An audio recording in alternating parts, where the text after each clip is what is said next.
are live. We're live now? We are live now. Welcome.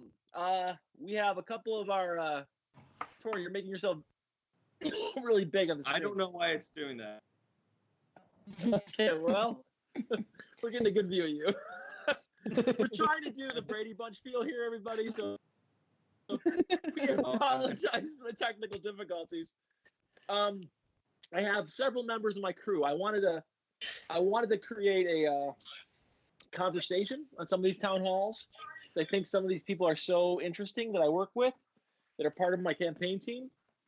So I invited a couple people to be on together with me. I'm not sick, don't worry. I just it's not the one that I just drank something, don't worry about it. But I have a team here. Guys, are you there? Yeah. Yeah, we're here. Here. So who do we have on the line? We have, let's introduce everybody. Let's go this way. This way. I'll start with Mary. Mary, will you introduce yourself first? Yeah. So hi, my name is Mary Rotiliano. I am a field organizer with the campaign on the East Side. I am both living in and from Geneseo, New York. And yeah, happy to be here. Mary, you're humble. You're also the deputy. What are you? What's the exact title? So don't screw it up. I'm the deputy mayor of the village of Geneseo as well. Mm-hmm. And how cool is that? Yeah, it's pretty cool, I guess. Have you enjoyed doing it? I was in Geneseo today, by the way. Oh, no way. Well, Yeah. no, we couldn't have gotten coffee because everything's closed, but no, Well, local the government's pizza place is open. Good old Mamma Mia's. Oh. Yeah. Yeah, a lot of the restaurants are being really good about, social distancing and curbside pickup, and that's been really great. How about that awesome Euro Cafe? I got Euro Cafe a couple of times when the office was still open, and they just, it makes doing 300 calls a lot easier to have like a rack of ribs. You are the best at the call mastery. Oh, like thank you do. You can really, you can really do the calls, the volunteer calls, like no one's business. And you have such a positive attitude, Mary. I love having you on our team. Thanks, mate. So let's go to the next one. Sam, are you there? I'm here. Over here. Sam? Yeah.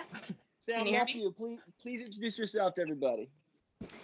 So I'm Samantha Nephew, and I am kind of what I call a Jill of all trades on the Nate McMurray campaign, but focusing mostly on helping out with keeping his schedule together, and we're helping out in the finance department. I was born and raised and live here still in the west side of Buffalo.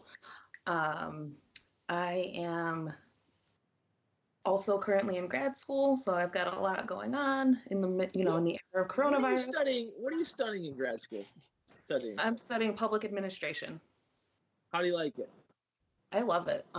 It's actually really interesting because I'm currently taking a course in disaster management, which is very relevant to what's going on. Wow. Yeah. Well, welcome, Sam. Sam's. I like Sam because she's got a great sense of humor. She's a fun part of the team. I love her. She tolerates my silly old man stories. I appreciate that. I enjoy them. And then we have over here. Oh, geez, the other way around. We are here. We have Kate McCardle. Hey, Kate, yeah. We had a whole town hall with you because of your environmental background. Could you give the crew an introduction? Yeah, sure. And I was just going to say, you said something about old man jokes. You're a lot older this week, just to remind everybody. No, just got 1 year older. So yeah, my name's Kate McCardle. I'm the communication director for your team, and I have a background in environmental studies and sustainability, and that's what I like to geek out about. So like waste management and recycling and all of that fun stuff. I like to bore your team with my fun factoids about those kind of issues. Yeah. Yeah, and you really do love it. Hey, stop! No, I don't want to play with you right now. The other part of the team is Torn. I don't know if he could be on the line or not, but he's there. Silently. I might be the disembodied voice for tonight. But yes, yeah, my name is Torn. I'm the digital director for the campaign. I've been with Nate for some time now. We ran the first race together. Came back for a second open.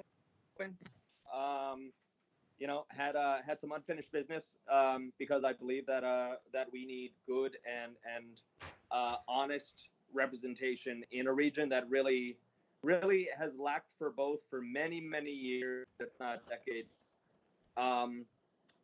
If Kate likes to geek out about her stuff, I like to geek out about you know, tech and the digital stuff, live streaming. I find everything that we are doing to be thrilling in the confines of you're realizing that we're living through a very special and a very difficult time, and I'm just so happy that we can come together in this format to connect with the folks in this district. Thank you guys for doing this. So I just want to hear, first of all, how you're all feeling and how you're all doing. I know, remember, part of this is people are listening. So I know we could talk all night. But just so everyone has a chance to express themselves, let's try to keep our answers relatively short because I want to get everyone's feedback. But let's go to Mary first. Mary, how are you feeling? Are you nervous? Are you scared? Are you...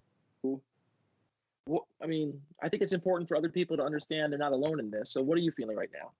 Yeah, I think, you know, like the gravity and the severity of what we're living in is just like kind of sinking in more and more every day. But I am really energized by all the mutual aid stuff that's going on. You know, want to shout out like Glow Women Rise, Rochester, What Do You Got, What Do You Need? Groups like that where people are coming together and supporting each other in a really solidarious way. Like those are the things that are really giving me energy right now. And, you know, us making calls every day, just checking on people, seeing how they're doing, getting to get a feel from so many people across the district has been, has really widened my perspective on it, I think. I think I want to say that, guys. It's amazing what you've done. I mean, for several weeks now, we have not done solicitation calls. We have done status of health calls for our fellow residents of NY27. We've called people and said, "Are you okay?" And, you know, how has that been? Have you got an insight into how people are feeling? Yeah, people, you know, tend to be pretty optimistic. You know, most of the people that we're talking with, you know, they're either staying in or they're an essential worker. So people, you know, it seems like people are taking it really seriously. So many folks have shared what great, you know, helps and resources their friends and family and neighbors have been. And then there are some people who, you know, are a little bit more lonely, need some help. And we've been able to connect them to local resources like rent relief, food banks. I spoke to a woman on the phone 2 days ago, and she said that she didn't need any help, but she was happy to cook for someone. So I'm connecting, you know, this woman and her husband to another person that I spoke to on the phone a couple days ago. So that's been really great. Kate, how are you feeling? This is a totally different time for us. Go ahead. Yeah.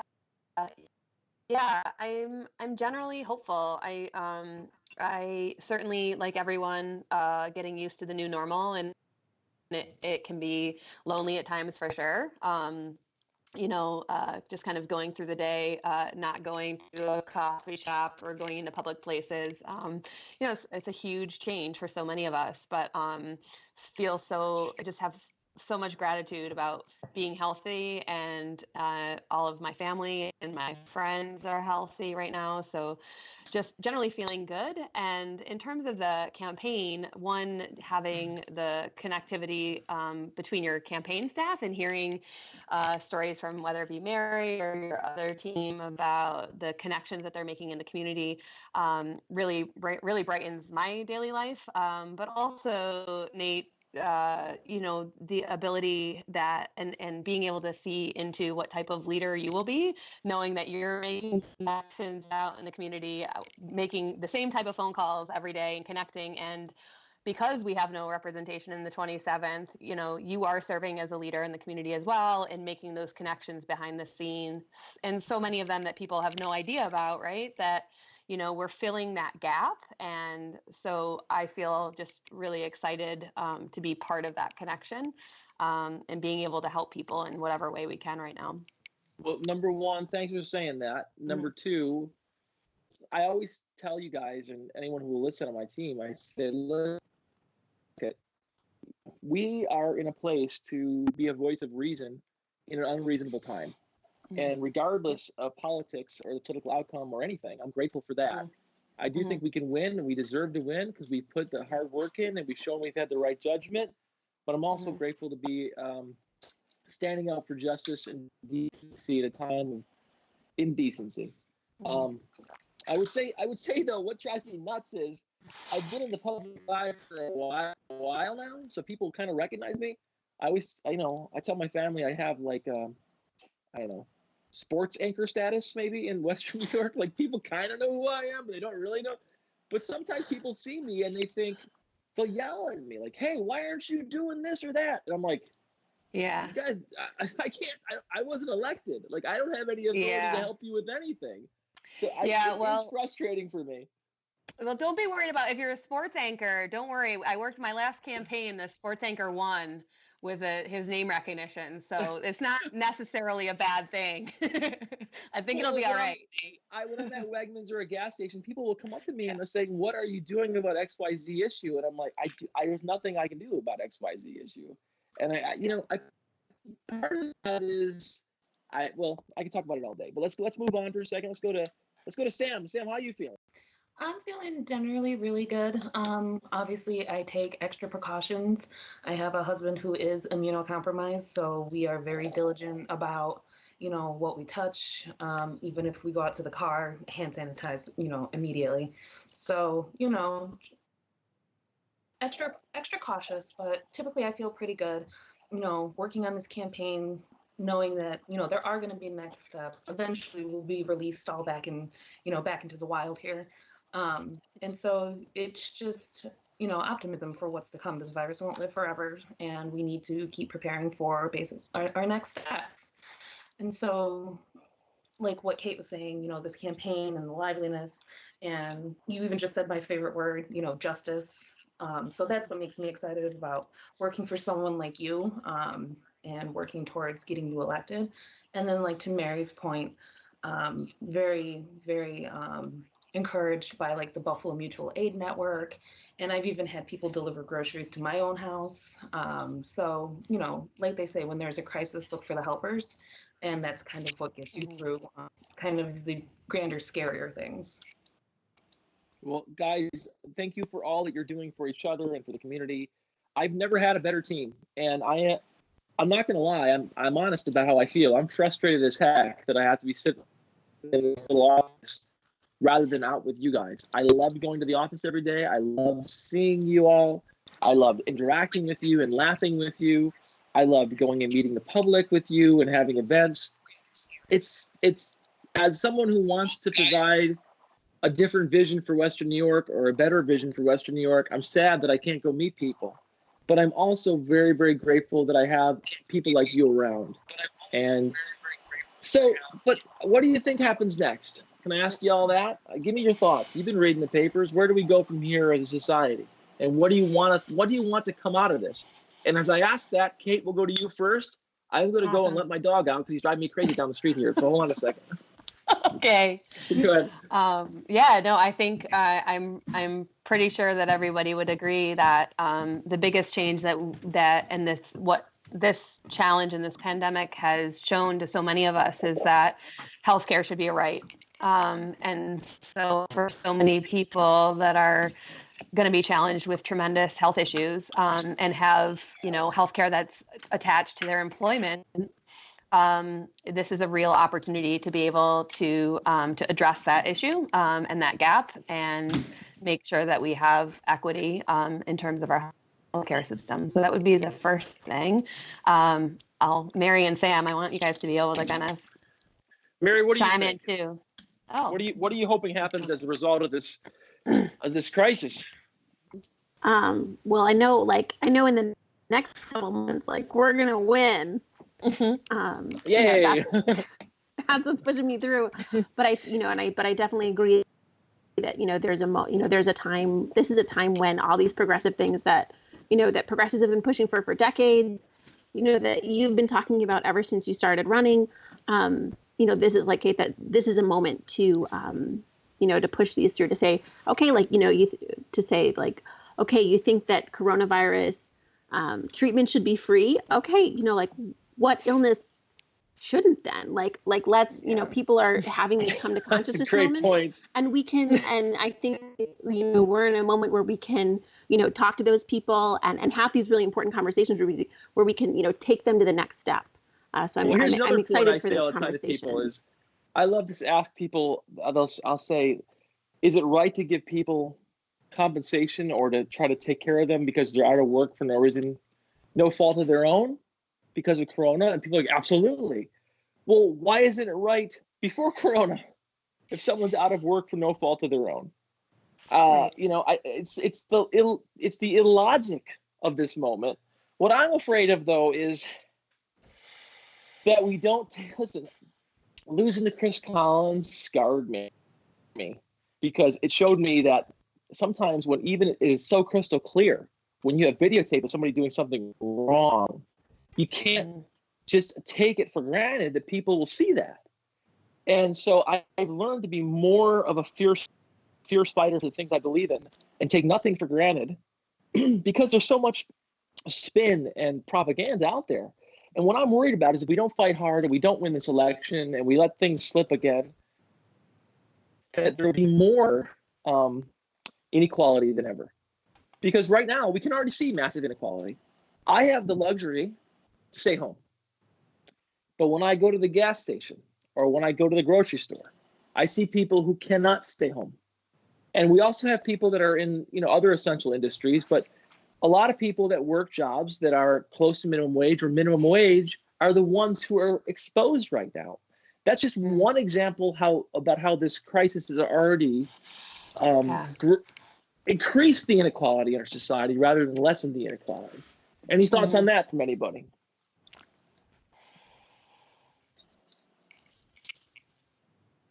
Sam, how about you? Well, I want to answer the original question.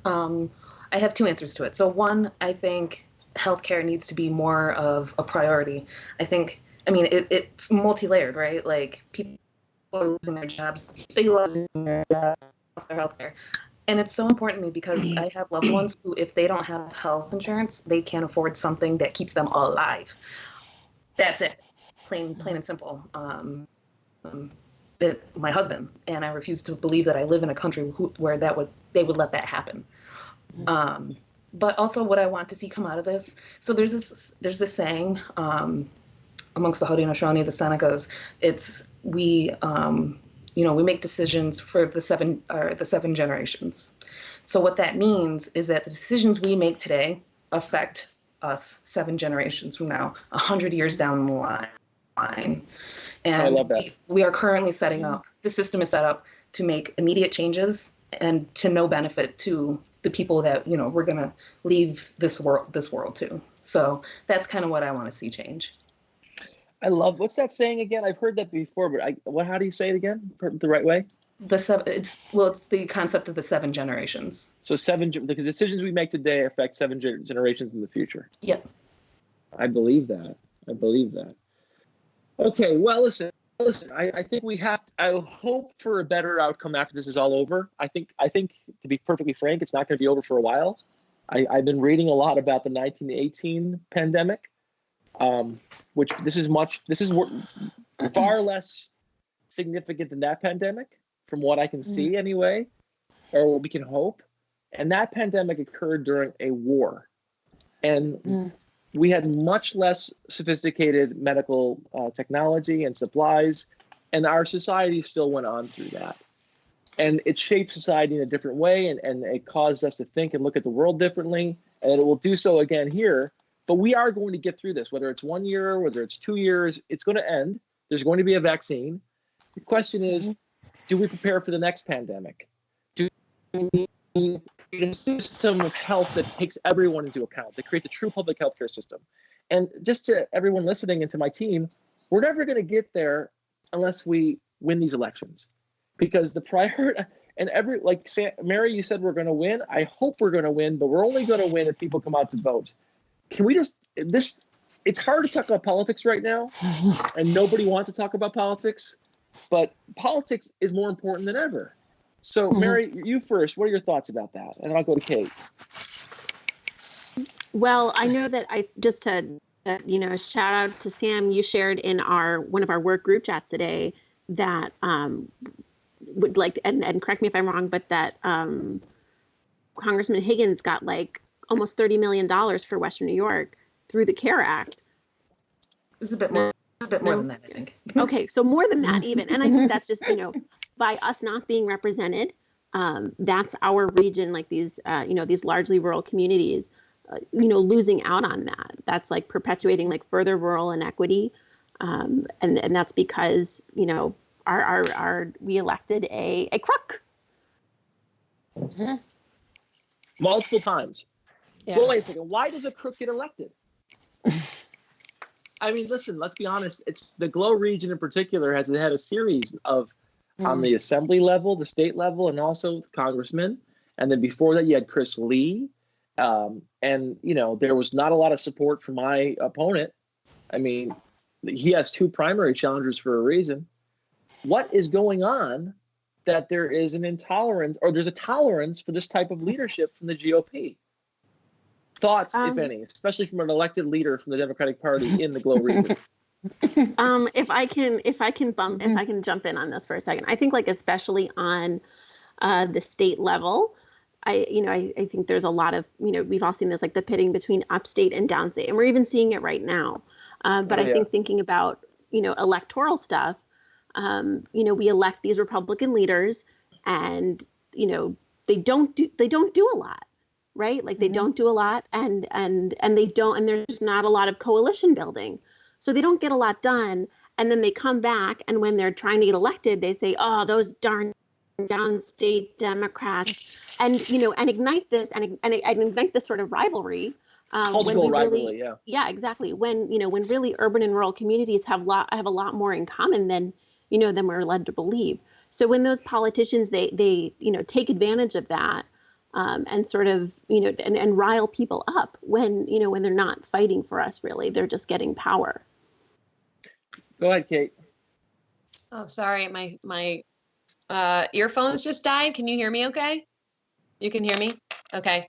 Yeah, I think that dynamic certainly is playing out. And to Mary and Sam's point today, the 20 million or whatever it was from Higgins, again, it's just so infuriating to not have federal funding coming to this region. And while as frustrated as I am personally, and as as the campaign is, and Democrats in this region, there's also, again, I always go to the kind of the hope of this and the positivity, and seeing that voter registration in general is still on the rise. It's going up every single month. So you see, and Democrats are registering to vote. And so there's a huge opportunity in all of this, and that we will be registering people from now until November, and they will see that, they're not getting money and they're not getting representation. And there's a real opportunity.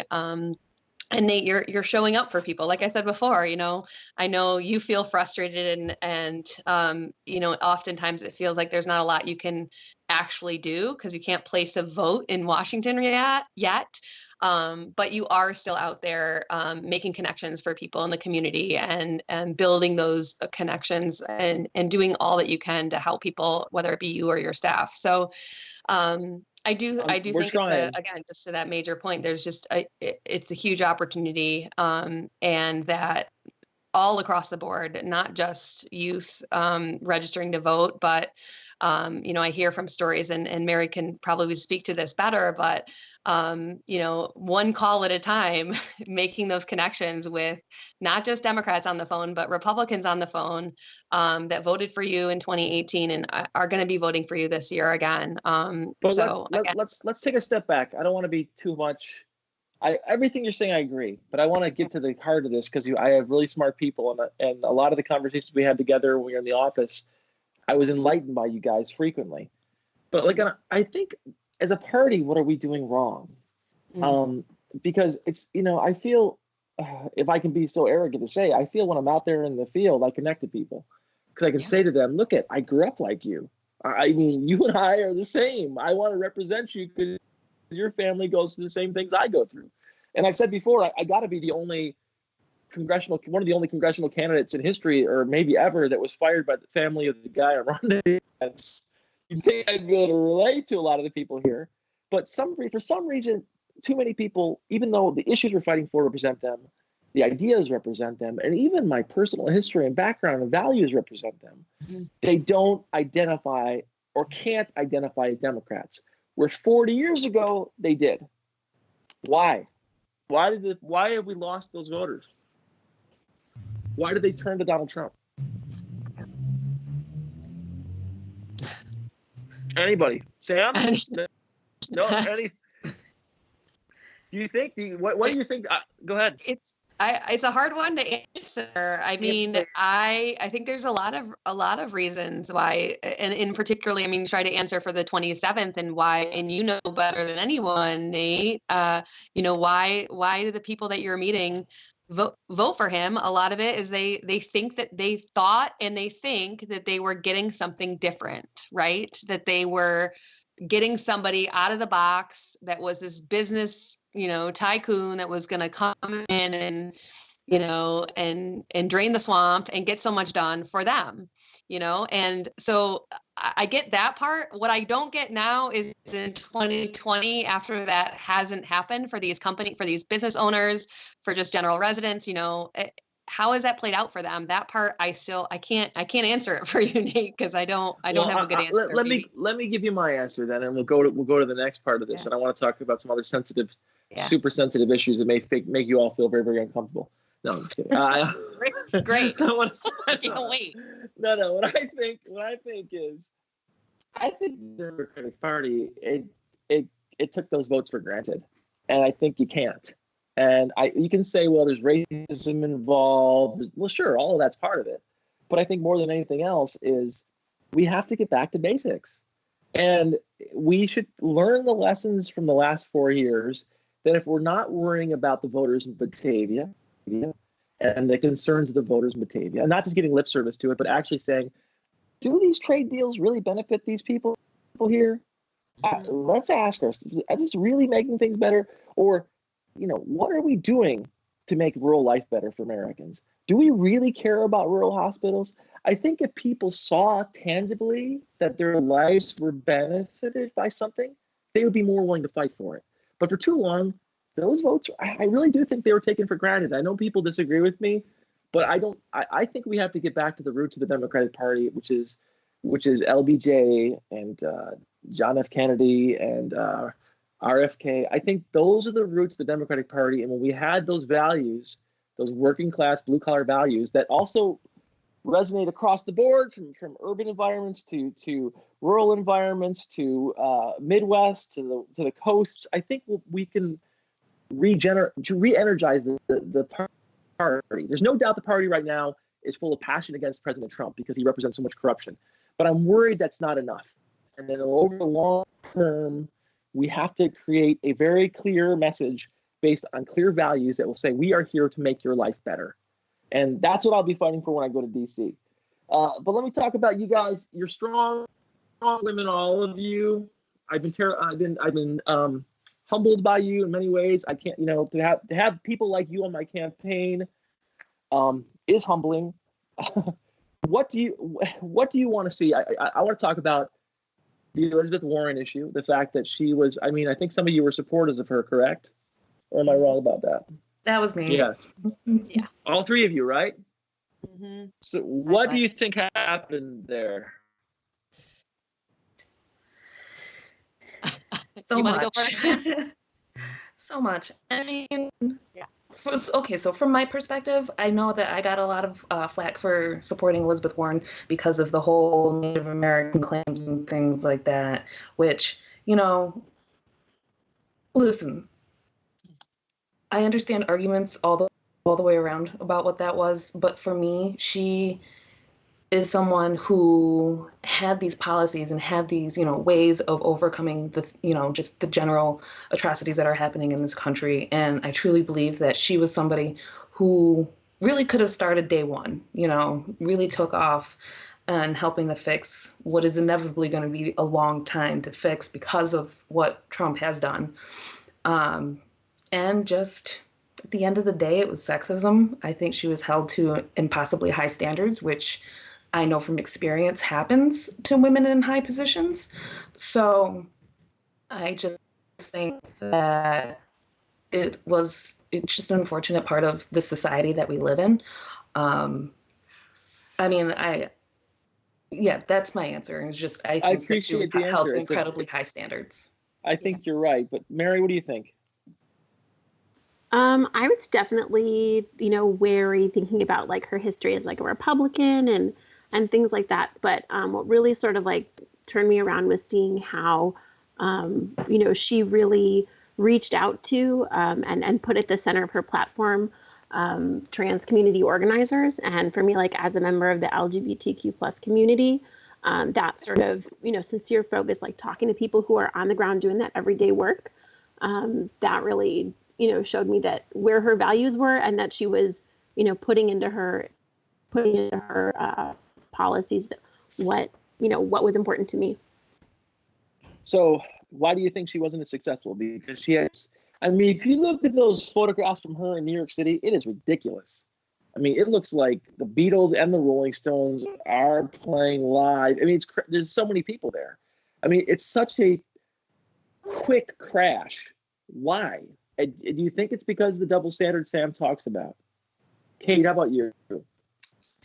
Yeah, it's definitely the double standard. And it was, I think she actually said it best the day or two after she pulled out, saying, is it because you're a woman? And she says, I can't answer that question if I say it's because I'm a woman. I'm damned if I say it's not, I'm lying, because of course sexism played a part. And and so certainly it's disappointing that in 2020, our country still is not capable of electing the most qualified candidate because she happens to be a woman. And it's I can't think any other way but to think if she had been a man, she would be our candidate right now.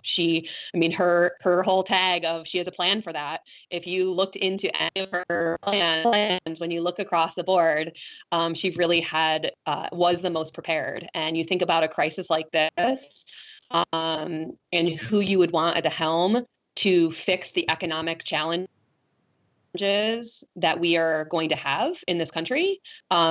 I can't think of anyone more qualified than Elizabeth Warren to address those economic challenges. So it's disheartening for sure. But I also think that just like so many incredible female leaders and male leaders too, this is a stepping stone, and I think that she'll find a way. In her current role, of course, she hasn't given up, and she's going to continue to do great work. Vice President Biden says he wants to pick a woman to be his VP. Do you want him to pick Elizabeth Warren? She'd be one of my top choices. Yes. Mary? You don't got to answer if you don't want to. Sorry for you guys. Yeah, I one thing that has frustrated me that, I think that progressives need to build coalition. And so it has been frustrating for me that Warren hasn't taken that next stride, because she has a lot less in common with Biden than she does with Bernie. Yeah. How about you, Sam? Personally, I'll say that I think this is pretty the VP should be a person of color, ideally a woman of color, in my opinion. But I just want to make a point. You said that she was unsuccessful. She may not be in the running for president anymore, but she was very successful, especially to those of us who supported her and did a lot of work and believed in her. So to my end, I think she was very successful. And Sam, you passed petitions for her, right? I did. So About many most people. important. Me too. So when I was interviewed by The Nation, the man who wants to un-Trump upstate, I said I like Elizabeth Warren, and the reason why I liked her is because I think my view of capitalism is very similar to hers. She believes capitalism the same way I always say. It's not, the market is defined by us. There isn't a magical market that we can free. So there's rules about the market. We can't sell kidneys. That's a rule. That's part of our market. We can't, you can't easily get rid of student loan debt. That's part of the market rules. There's rules that create the free market. The market benefits is based on those rules. So we have to create a capitalist system or a market that is more equitable, which is more in tune to my idea of capitalism rather than, I think some young people just want to scrap capitalism altogether. So I always liked her view of capitalism and the power of markets and the fact that we need to save capitalism from its own extremes or from the from what we have now, which is oligarchy or crony capitalism. So I like her a lot. I think I had my own personal biases to some of the things she did during the campaign that may reflect, who knows, my shortcomings as a person or my shortcomings of thought. But I don't think she's done, that's for sure. And I think that there was a double standard applied to her. And that's my thoughts on it. All right, so what happens next? Are we let's talk about the president for a second. And I'm sorry if I'm boring you guys with these questions. Hear your answers. I think the president is a mess. I think we have to be bold about it. From the first day I started running for Congress, every person around me, I've had congressmen tell me, I've had mayors and supervisors tell me, everybody in the world told me, don't talk about Donald Trump. And I find it frustrating to sometimes go to Democratic events where nobody talks about it. And I feel like if we're not talking about this, something's the matter. Because we have a duty to talk about this. I mean, this guy is undermining our democracy. Now he's put us in a situation where now his cronies in Western New York. I feel like our side is afraid to punch, and their side is whacking us in the face 24 hours a day. And do we need to be more bold about the president, or am I wrong? You guys can be open to me. Tell me if I'm wrong about this. Maybe tell me I should talk about it less. Because I think even if it hurts me politically, I have to talk about it because it's an existential threat, not just to our way of life, but to our physical well-being at this point. What do you think? I think you continue to talk about him. The challenge is that it has become somewhat normalized in our society. We're no longer shocked at the things that he says or the way that he says it because it's human nature. Like I can't get as appalled every day at what he says because emotionally and mentally, I personally can't let myself go down that road every single day. But we do need those reminders, Nate, and we need people to keep reminding us that this isn't a normal thing and that this isn't what leadership looks like, even though we all know that. So I think 100% yes, keep talking about it, and reminding people that there have been terrific leaders on both sides of the aisle, Republican, Democrat, whatever, that don't behave that way, and that this behavior is not normal, and nor will it be tolerated. Before we go to the next answers, I want to add real quick. Just to clarify, I feel there will be a huge burden on me. Talk about the future 7 generations.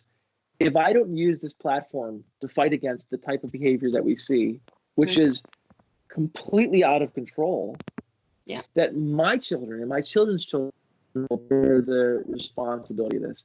I believe that anyone who's got a platform right now has to oppose this because it's that dangerous. Yeah. And I could be wrong, but I could be this. The other side, the other approach I've heard from people in power is no. He's a blip. Don't worry about it. Get elected. Say what you need to do to get elected, and then you can make change. That's the converse opinion. Go ahead, Mary. No, Nate, you need to use your platform you absolutely need to use your platform to discuss these things and make sure that it's not, people realize that this isn't normal, right? Like Kate just said, this is not normal. There's no reason why people that I love are scared to death to do certain things because they might get detained somewhere or their loved ones might get deported somewhere. Like, that is not acceptable to me. So I'm so grateful that you use your platform and you use your voice to speak up to these atrocities that this president keeps doing, because people live in fear. You know, I brought it up multiple times, but I usually tell people when I talk about immigration, I use my Native American lens. Who are you to tell me who can be here and who can't be here? Yeah. That's And just and they Go ahead. I really appreciate using your platform, and I think you need to keep doing that. Yeah. Sam, I want to say to you, thank you, because when you said that, I felt a shot of courage. So, because sometimes I get cold feet because I'm like, oh, I don't want to be out on a limb like this. When I was in that park a year ago in the summer protesting, nobody was there with me. My son was there with me, and when I showed up, it was me and my 11-year-old.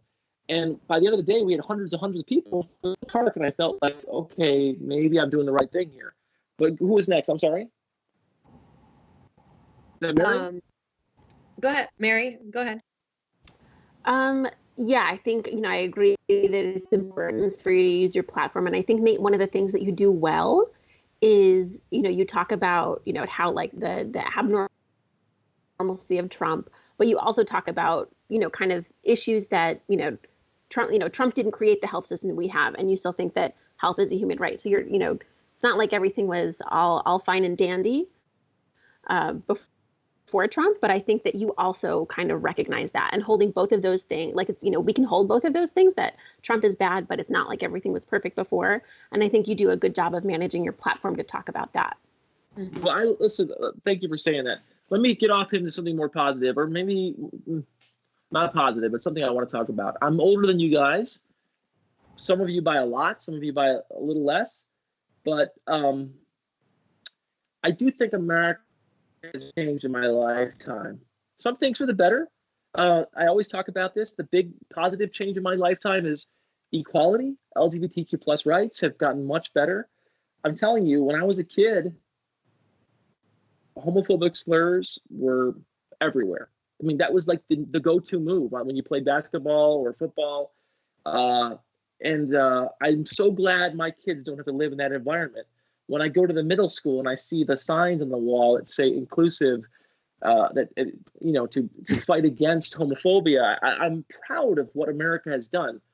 Where America has gotten worse is in economic opportunity. I grew up, you guys know, I grew up very, very humbly. And that's a nice way of saying I grew up very, very poor. And I don't know if kids in my position could have achieved the things I was able to achieve, especially education-wise and the opportunities that I have. And I'm really worried that we're losing the American dream. And when I have young people on my campaign, I see the anger that not so much you guys have, but some of the guys that on my team have. And I understand the anger. Because it isn't the same country it was when I was a kid as far as economic opportunity. You guys want to talk about that for a second?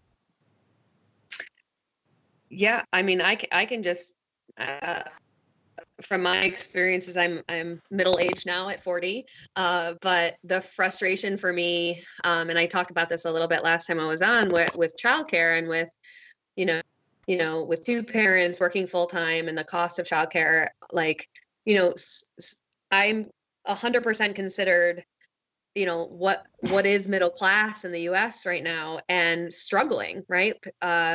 Having student loan debt, taking care of older parents, managing young children in childcare, and, making okay salaries, but still never being able to get ahead and being one emergency away from a real financial challenge or problem, and I think there's so many families that fall in that category.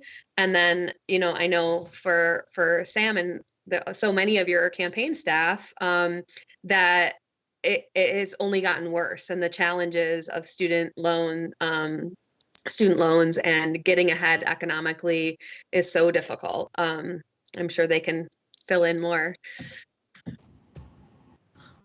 Right. So like for me, you know, I also grew up pretty poor. I remember the black and white government cheese. Basically, that's how I like to put it. You know, I remember just not having enough resources, but I had a loving home and all of that. But anyway, but then there was a time when I had just graduated high school. My dad passed away when I was 19, and then my mom passed away when I was 20. And me and my sister were kind of left without much money because there was no life insurance for my father. My mom had very little, and it was split 3 ways. So we didn't really have a whole lot going on. I was in college, you know, spent the years dealing with that, kind of coming out of that system of grief, only to graduate from high school, enter college, where the last financial crisis happened, right? And you know, it's just impossible to make enough money, get ahead, things like that. So I've only known this system in my adult life. I'm 30 now, and now we're facing what's happening with coronavirus, and you know, the ensuing economic implications that this is going to have. So I've only known this system, but I know that this isn't the system that is. It's not permanent, right? There are pathways to make change. And there was a documentary when I first started kind of on my, you know, social justice path, where they said, I refuse to live in a country like this and I'm not going anywhere. That's kind of where, you know, I love that's that, how I Sam. get power within myself Love to it, keep Sam. moving. Yeah, that's Well good. said. What Yeah. are you, Mary? Thoughts about this issue? You know, I'm lucky enough to be working right now, but I'm like helping friends draft letters to their landlords, you know, explaining their loss of income and why they won't be able to pay, and then, you know, hoping that their landlord doesn't charge back rent. That's kind of, you know, the precarity that people are facing right now. And you know, and like Sam said, it doesn't have to be this way, and there's a lot of good organizing to have it, you know, to have like a moral economy like the Poor People's Campaign says. You guys are way more up on those things than me, those hot button issues. I appreciate that. And sometimes when I hear you guys talking, I'm like, I don't know what these guys are talking about. I mean, it's like you're in a whole other plane regarding political activism and activity. You know, I just keep it simple. I mean, my whole thing is I'm going to fight so people can have healthcare. I live in a place, like I always talk about it all the time. I was talking about some friends the other day. I lived in a single payer country. The South Korean health system is not perfect, but it is remarkable in its accessibility and its cost and its efficiency. I want to fight for that. I want to fight to have a system better than that because they can do it that well. Why can't we do it? They can listen. They do it. They do it in 2 quick stories. And Sam, you haven't heard my crazy stories in a while, so here's one. I was recently in I was up in Canada about 2 months ago, and I was driving a Charger, a Dodge Charger, in a snowstorm, and I got stuck in the middle of nowhere, way up in north of Lake Superior. And these guys came and picked me up, and they were literally gold miners. And these gold miners, they were tough guys. They had the guns in the truck, and we were talking, and they drove me to Thunder Bay to get a pickup truck. And anyway, these guys. So I was talking about all these issues with them. They were in every single ways conservative. So we call it American conservatives. And then I asked them about their healthcare system, and they got fiercely vicious about how much they wanted it, how they would fight for it, and how they would defend it. And I thought, yeah, this is 5 miles away from us, guys. It's Canada. They can do it in Canada. When my wife had her baby in South Korea, my second baby, Luke, it was amazing. The care we had. It was Samsung Hospital in Southern Seoul, near Gangnam. You guys know the song Gangnam Style. Right there in Gangnam at the hospital. And we had about 8 people in our private room with classical music playing and flowers. After the baby was born, completely covered by the government. And I'm American, right? 2 weeks, she had what they call a samonori. I can't remember the exact term, but it's a place where the mother goes with the child to bond. I could only go for 2 hours a day to visit, maximum. She received massages, nutritious meals so her body recovers, and that so she could bond in a place of peace and harmony with her child. That's what a single healthcare system looks like. So when I'm going to Washington, I'm going to fight so people in America have a level of claim on the American dream by right. And I think we have to fight for it. There's no problem giving billions of dollars away to corporations. Why can't we create a healthcare system that covers all of us? And that's what I'm going to Washington to fight for. So I'm sorry to get long-winded about it, but I want to say what I care about. So let me ask you guys to close this off. What do the three of you care about? I would ask one thing that is your top priority. If we win this race, we go to Washington, what do you want me to focus on? Kate, you go first. Climate change. Easy. I mean, it's all encompassing and there's so many factors, but looking at carbon pricing, those kind of issues, looking at our energy policy, protecting water, all of those things that fall under the huge issue of climate change. Mary? I think I would choose like the food system. We need to really radically rethink the way that we treat farm workers, the amount that we're paying farmers. Our food system is like built on exploitation. So having like a fair treatment of farm workers that honors their years of labor and that have us paying enough for our food so that farmers can live well. In NY27, 99% of our farms are family-run farms, and exploitation also of the farmers, because when the second Bill of Rights was talked about, one of the things they said is we wanted to create a system that made sure our farmers had a fair income, and a lot of these people really struggle, and when they're struggling, the exploitation is more common. There's too little to go around. I've talked to farmers that are in dire circumstances in NY27, and I think if most people realize how precarious our entire food system was, from the way we treat the workers to the way the farmers have to scrimp to make sure they can even make a buck, it's insane. So I agree with you. Up there, Sam? This is really hard for me because Kate initially asked us to come up with some topics that we would definitely want to highlight. But I can't choose. She said all the topics. But everything is so, relational. Everything, it's a huge giant system where everything is relied on, the other thing. And so to make this American dream happen, like there has to be, leadership and just some fundamental common sense steps to making sure that, we have the right to live, we have the right to prosper, and just accessibility at every level on every issue. That just needs to be the focus. So I can't choose just one. I refuse to, although I do have a soft spot for education, I guess, because I did kind of cut my teeth on education organizing. And I think that that's an investment in people that goes their entire lifetimes. And again, to the 7 generations thing, if you educate one person, they educate their kids, et cetera, and it goes on. So there's my soft spot, but really the answer is everything. I care about everything too, but you guys know me. I would say it's healthcare as a human right.